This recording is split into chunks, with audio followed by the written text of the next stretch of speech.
Notre pays reste et restera un exportateur agricole fiable pour le continent africain. Et ce malgré tous les obstacles visant à nous empêcher de fournir les denrées alimentaires ou les engrais. Pourtant, l'Occident continue de nous blâmer, à l'image de ce qui s'est passé dans le contexte de l'accord céréalier, quand nous voulions réduire les risques de famine et aider les pays les plus pauvres. À ce moment-là, l'Ukraine venait d'exporter 32,8 millions de tonnes de nourriture en un an. 80% de ces dizaines de millions de tonnes ont été envoyées dans des pays riches, dans des pays de l'UE, et seulement 3% ont été exportés dans des pays pauvres. Aucune des clauses que nous avions demandées dans cet accord n'a été respectée. Au contraire, nos engrais qui devaient être transportés gracieusement à titre humanitaire se sont retrouvés bloqués dans les ports. Voilà pourquoi nous avions décidé de quitter cet accord. Les BRICS, donc le Brésil, la Russie, l'Inde, la Chine et la République d'Afrique du Sud, sans M. Poutine en présentiel, puisqu'il ne peut pas sortir de chez lui, sinon il va en prison, mais il est en duplex par vidéo.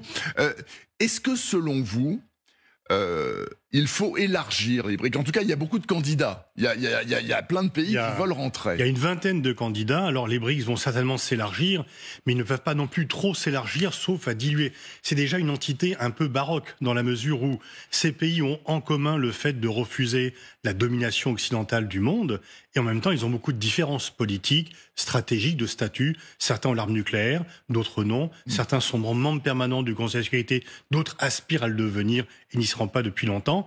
Et donc, ils sont déjà assez peu unis, sauf dans la volonté de s'autonomiser et de remettre en cause le monopole occidental de la puissance. S'ils s'élargissaient de façon massive avec 20 nouveaux candidats, on voit bien à quoi tendent les élargissements massifs. On l'a vu en Europe, ça dilue l'identité. Mais il est certain qu'ils vont s'élargir. Et que l'un des enjeux, c'est de savoir, par exemple, est-ce que l'Arabie Saoudite sera parmi les nouveaux membres, ce qui serait un allié de poids, notamment en termes pétroliers, et ce qui serait surtout un pied de nez par rapport aux États-Unis, vu les liens anciens entre l'Arabie Saoudite et les États-Unis. Donc ce serait à la fois